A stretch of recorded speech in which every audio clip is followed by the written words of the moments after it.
Mga tol, bad trip ngayon at galit na galit ngayon ng China matapos aprubahan ng Amerika ang $11 billion na armas para dito sa Taiwan. Ako po, mukhang mapapalaban talaga sila rito. Anyway mga kapatid, pag-usapan natin to, samahan ninyo ako. I'm just a young nigga chillin' on a block. First time I seen ice was a Alright mga kapatid, welcome ulit sa ating bagong video, reaction, review, commentary, opinion, criticism at kung ano-ano pa. So merong report mula rito sa Times of India. Sabing ganon mga kapatid, China has sharply criticized the United States after Washington approved an $11.1 billion arms sales package to Taiwan, calling it a serious threat to regional stability. Galit na galit mga tol ang China.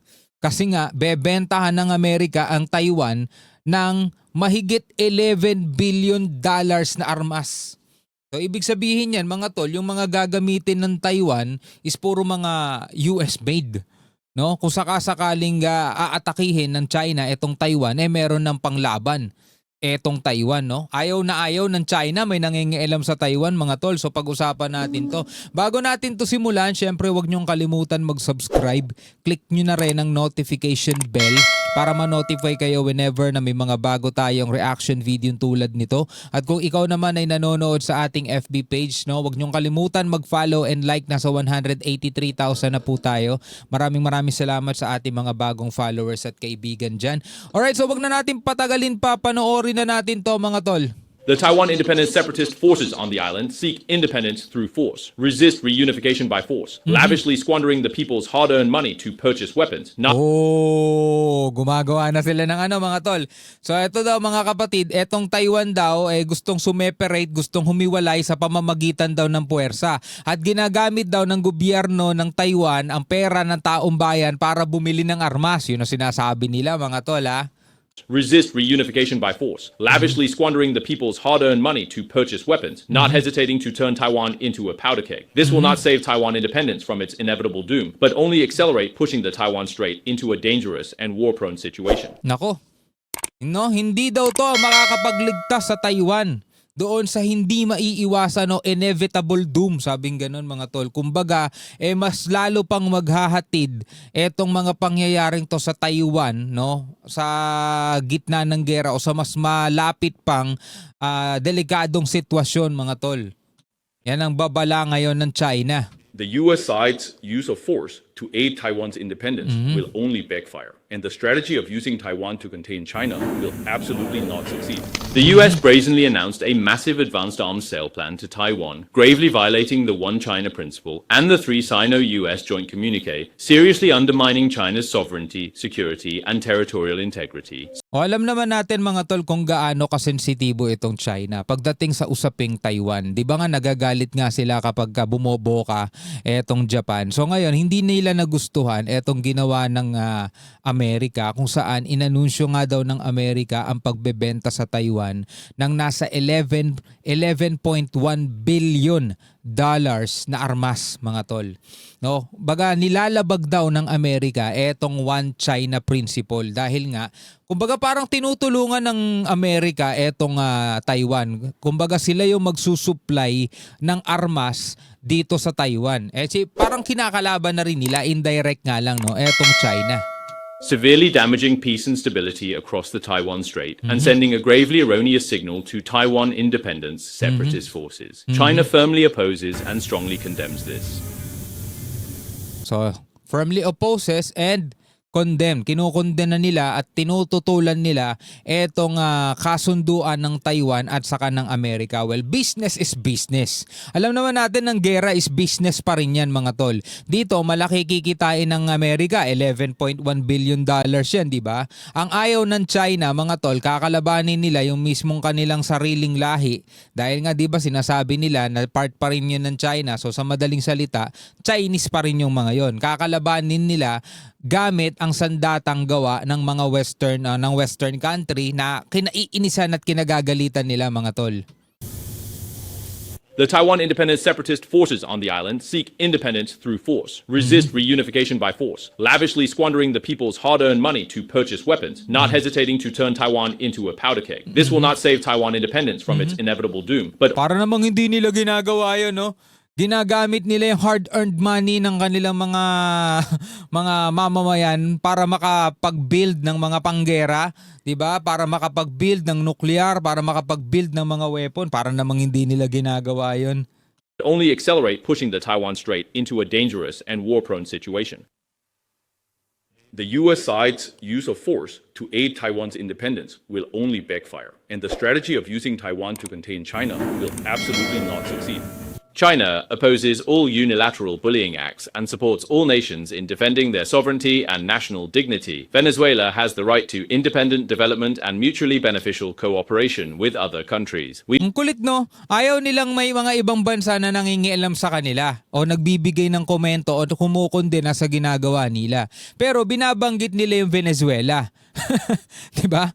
Kumbaga nagbibigay din sila ng komento sa ibang bansa. My goodness. has the right to independent development and mutually beneficial cooperation with other countries. We believe the international community understands and supports Venezuela's stance in safeguarding its legitimate rights and interests. O, di ba? Pinapanigan nila yung Venezuela. Nakikumbaga, nangingialam sila doon sa pag-aaway ng Venezuela at saka ng Amerika. 'Di ba? Nagbibigay sila ng komento, nagbibigay sila ng pahayag. Pero sila kapag may nagko-komentong ibang bansa, for example, Australia, Amerika, nagbibigay ng komento sa kanilang marahas na ginagawa sa mga barko ng Pilipinas, sinasabi nila, hindi kayo part dito, huwag kayong magbibigay ng comment, 'di ba? Nangihimasok kayo, wala kayong pakialam dito, hindi kayo party rito, 'di ba? Ganun sila mag-react mga tol. O, ngayon, nagbibigay naman sila ngayon ng pahayag tungkol dun sa sigalot ng Amerika at ng Venezuela. Diba double standard mga tol? Ginagawa nila yung ayaw nilang gawin sa kanila. Understands and supports Venezuela's stance in safeguarding its legitimate rights and interests. China supports Venezuela's request for an emergency meeting of the UN Security Council. We have taken note of the relevant reports, and it must be emphasized that within the pertinent sea and airspaces, all nations possess the freedom of navigation and overflight under international law. Problema na ng North at South America yun eh. Di ba? Wala na rin silang kinalaman dun eh. Di ba? Ayaw nilang gawin na nagbibigay ng komento o kumukondena sa mga ginagawa nila yung ibang bansa, mga western country daw. Ayaw nilang nangingialam yan dahil hindi naman daw sila party dito sa rehiyon natin. Para namang silang party sila ng rehiyon dun. Di ba? North and South America na yung magkalaban dun. Wala na silang pakialam dun. Spaces, all nations possess the freedom of navigation and overflight under international law. No. Given Japan's militarism, its history of aggression, and other factors, Japan's military and security movements have consistently drawn significant attention from its Asian neighbors and the international community. Previously, Japan has continuously strengthened targeted military deployments near China's Taiwan, even claiming to deploy medium-range missiles. This time, they've escalated, planning to deploy radar and troops engaging in the act of spying on their neighbors. Yung mga gawain talaga nila mga tol, ituturo na lang nila yan sa ibang bansa. No? Alam natin yung mga bagay na ganyan kasi suki tayo dun eh. Suki tayo sa ganong klaseng estratehiya nila.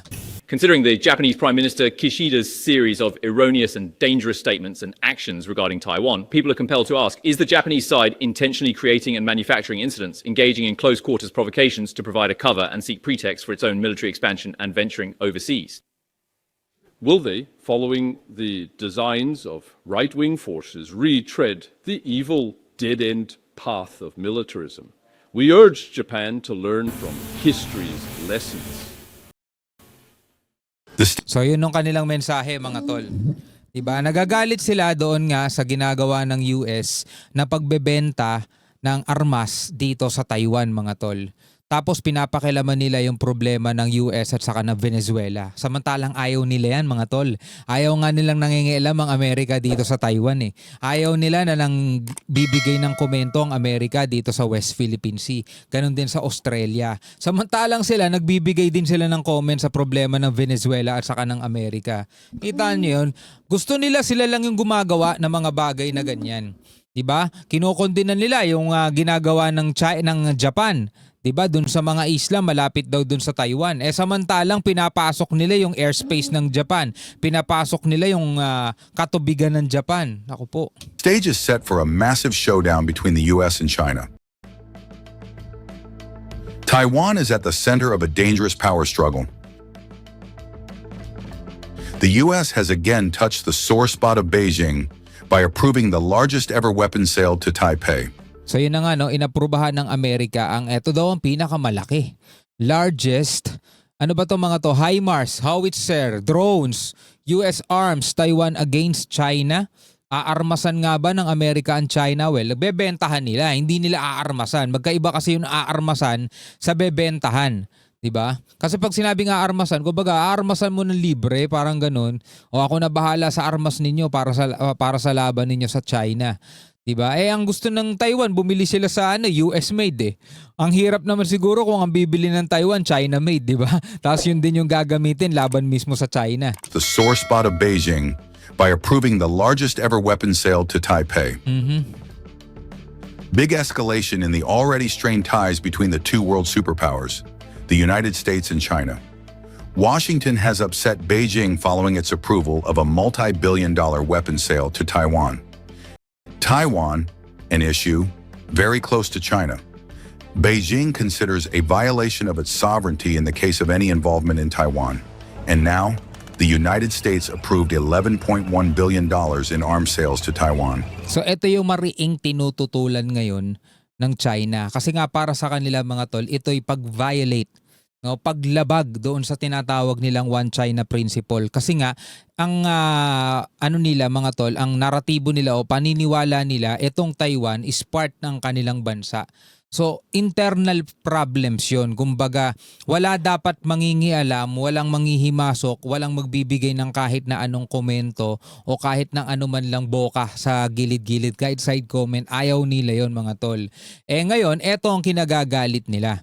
Lalong-lalo na ngayon, inannounce nga ng Washington sa Amerika to mga tol, na inaprubahan na nga nila na bebentahan nila etong Taiwan ng $11.1 billion na mga armas gawang Amerika. So eto ngayon yung pinanggigigilan na talagang ikinagagalit ngayon ng China. It is the largest ever U.S. weapons package for the island, which is under increasing military pressure from China. This is the second arms sale announcement under the U.S. President Donald Trump's second innings at the White House. Second na pala to. The weapons list is formidable. It has HIMARS rocket systems, howitzers, Javelin anti-tank missiles, Altius loitering munition drones, and parts for other equipment. Critical military equipment. All are designed to boost Taiwan's deterrence against a rapidly expanding Chinese military. Kung talaga namang malakas sila, ano bang kinakatakutan nila, no? Kasi alam mo mga makatol, lalantad lang talaga sa buong mundo na hindi naman talaga ganun din ka-reliable yung kanilang mga weapon eh. Nasubukan na yan ng Pakistan, mga tol, wala sablay eh. Diba, dinurog lang yan ng India. Tapos ngayon, eto sa Taiwan, sa Thailand at saka sa Cambodia. Binigyan natin ng reaction video yun mga tol. Nasira daw agad yung tangke, made in China na tangke. So ngayon, ito ang kanilang pinanggigigilan na talagang kinapuputok ng butchi nila. Anyway, bilang mga tao dito sa ating mundo na nanonood at nakasubaybay sa mga kaguluhang to o nabubuo mga kaguluhan o wag naman po sanang matuloy, ano ang iyong masasabi rito? Comment ka na lamang sa ibaba. Hanggang sa muli, ako nga pala si Shobaldi. Peace out.